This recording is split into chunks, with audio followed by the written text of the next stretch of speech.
Hey folks, I'm Cardthulu, and today we have a whole bunch of blister packs to open. So you might be wondering why they're laid out like this. And that leads me into what I want to talk about while I'm opening, which is scaling packs. Now most people have heard that you can scale packs. I'm going to start opening.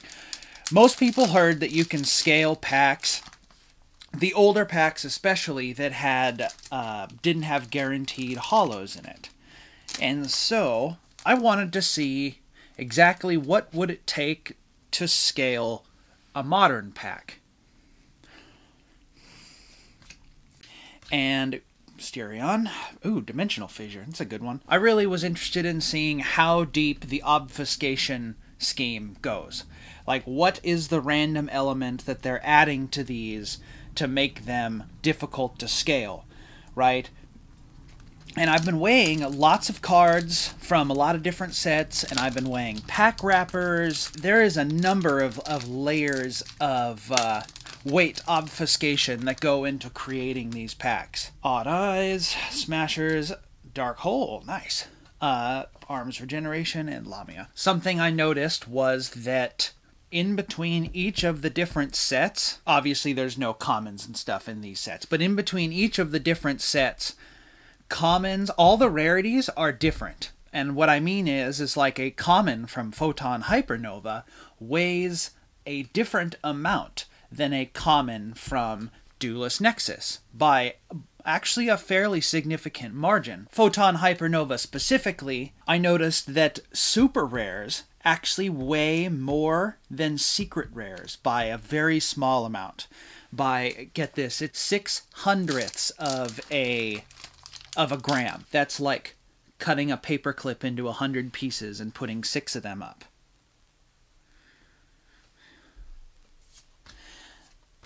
Oh, finally. I've been hoping to get one of these. I haven't yet. And so finally got one. So I weighed a lot of cards because I was trying to figure out if there was a way around their scheme that they got going on here. And at least with the equipment that I have, it's not possible. It's hard to tell, but this little tail plastic wrapper here is randomized. It's actually like between different packs. These ones match pretty well. They're different lengths, right? You see, we'll get the line lined up, but it's ever so slightly taller, and that adds small amounts of weight. Small amounts, like, say, 1/100th of a paperclip. And so I initially scaled these packs up here as sort of my guess, if there's anything there could be inside of them.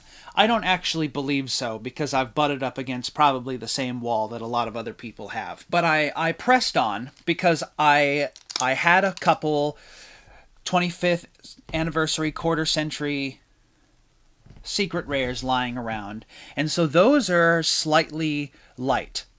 I think I weighed those at like 1.49 or something like that. They're slightly light, and I went and weighed one of the, it wasn't a Starlight rare, but it was something that looked like a Starlight that was released in a tin a long time ago. And they're, at least the ones I have, are the same weights as these. So I pulled these aside because I'd figured out that if you weighed a quarter century secret rare plus 4 cards, 4 ultra rares, plus a wrapper, it's closer to the weight of these than these two packs. Now, I'm not saying that I think there's quarter centuries in here, because I don't think so. I think you would need to do a lot of weighing and obtain a data set of card weights. Well, the cards are pretty consistent. Obtain a data set of wrapper weights specifically, and if you got a large enough set, you could probably, like, an average, and then find of course packs that are more than a standard deviation from the mean and the medium. Like, you could get real statisticsy with it, and I think that if you did that, you might be able to weigh packs and figure it out. So what would it take? So you would at the very least you would need a scale that can go to three decimal points of precision. I'm talking thousandths of a gram, right? Because a pack wrapper that weighs 0.75 and a pack wrapper that weighs 0.73, I mean, that's pretty close. There's a margin of error there that is just too much, especially considering pack wrappers themselves, of the couple dozen I weighed, seem to have about a 5 gram or 5 hundredths of a gram variance. So 0.7 grams to say 0.75.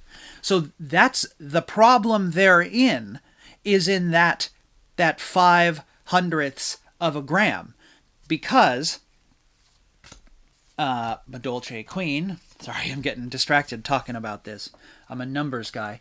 The problem therein being with that is that the difference between a secret rare in this set and a super rare in this set, Photon Hypernova, is about the same weight, 5 to 6 hundredths of a gram. You have a likelihood of thinking that any super rare in this set is going to be a secret rare and vice versa. So that alone makes it difficult.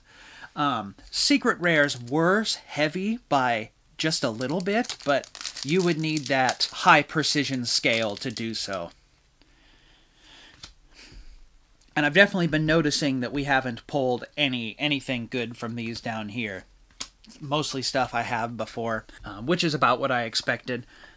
So let's finish these off. We're going to do the top row last, just because, I don't know, talking about weighing packs, we'll give it a little suspense.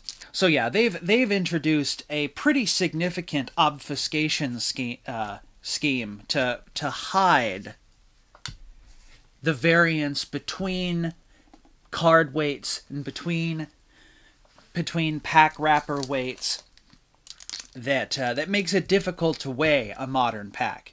And no matter what you did, every time you would do all of this work for a set, figuring out its pack wrappers, doing a statistical analysis on the data set of pack wrappers, doing statistical analysis on finding out the weights of all the cards and how they're distributed throughout, and stuff like that, you would only be able to do that for the one set, right? You'd have to do that all over again for every single set, because the scheme changes in every set.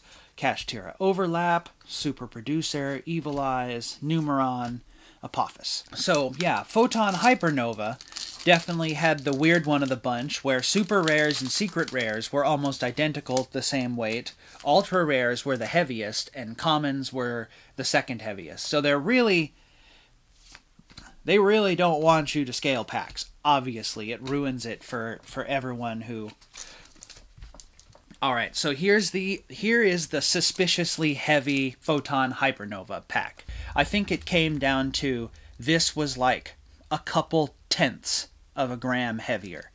Now, that's a surprising amount of weight. I mean, that you're going from hundredths of a paperclip to tenths of a paperclip. That's an order of magnitude. Light of the Branded, Scareclaw, Gishki, Branded Befallen, Green Ninja. So yeah, this slightly heavy pack was a super rare. And all of the cards we got from Photon Hypernova just now were super rares, even though one pack was quite a bit heavier. So these ones here, these were slightly light. I don't think that either of these would have a quarter century in them. At least, if they did, it would be a coincidence, not because I cracked the scheme. These sets here, these Battles of Legends sets, are going to be more difficult because there's less variance, right? You get 4 ultra rares and a secret rare in every set. So you would only be able to even get close to guessing the packs that have the Starlights and the quarter centuries in them. Yeah, Amazing Dragon. No quarter century. So this is our last chance. to see if we were right. So far, it's not looking too good. Himmel, Jin Buster, Ghost Lancer, I'm pulling it from the back, Puppet Rook, and Duality. Hey, this is not a bad one. Last time I checked, this one was $10. So, hey, it's not bad. It's my second copy of it. Okay, so I haven't opened any Battles of Legend Crystal Revenge, because by the time I got around to... I was only just getting back into Yu-Gi-Oh! When this set was available, and most of it had been purchased in my end of town already. It was difficult to find more than just blister packs in my area. So I don't have many cards. Advanced Dark from this set. Sirocco the Dawn, Odd Eyes Persona Dragon, Cobalt Eagle, and Dream Shark. Obviously, we would love to get the Starlight Rare. Any of the Starlight Rare Exodia pieces. I think there's even a couple other good Starlight Rares. 1 out of every 2 cases just is such low odds. I never trust that I'm actually going to get it. Simoon, Numeron Dragon, Breeze, and Stonehenge. So we're getting down to the end of the opening. If you heard me ramble this long and you want to hear me ramble some more, like and subscribe, you know, or not. It's up to you. I am trying to improve and push my content and my creative process with every video. So if you're not a fan of it now, then feel free to check back in if you feel like it in a few months. Dice Dungeon, Shaw, Todoroki, the Earthbolt Star. My wife and I have been watching Ninja Shadow Mosquito, Toon Terror, and Hieratic Seal. My wife and I have been watching My Hero Academia. That's all I can think of when I see Todoroki. So these are the, quote, I think these were heavy. And they were heavy by like a weird amount. This one here is like 0.2 of a gram heavy, which is kind of odd, but I guess we'll find out. So yeah, stay tuned for more content. Yeah, trying to push myself every day. So, Dream Cicada, Simoon the Poison Wind, Vayu, the Emblem of Honor, Stonehenge, Crystal Skull. So, but I'm thinking, I'm going to do this again. I bought another Duelist Nexus box, and I'm thinking that since we know the ratio of super rares, secret rares, and ultra rares in these box, that it might be a little easier to guess. We'll be able to use deductive reasoning with light packs and heavy packs. We'll just have to open a couple packs first and weigh the cards and weigh the pack wrappers, and then we'll go from there. So yeah, if you made it this far in the video, thanks for watching. Like and subscribe. Stay tuned for more. Why am I doing this? Well, I am a numbers guy. I like numbers. Math kind of makes me happy. So, and it nerd sniped me. I sat down and really like tried to think it out. Dream Cicada, Simoon the Poison Wind. All right, Starlight Rare Exodia. No, Doodle Beast Tyranno. So yeah, as you can see, the obfuscation still stands. We'll just have to keep trying in that regard. So, thanks so much, and have a good day. Cut that part out.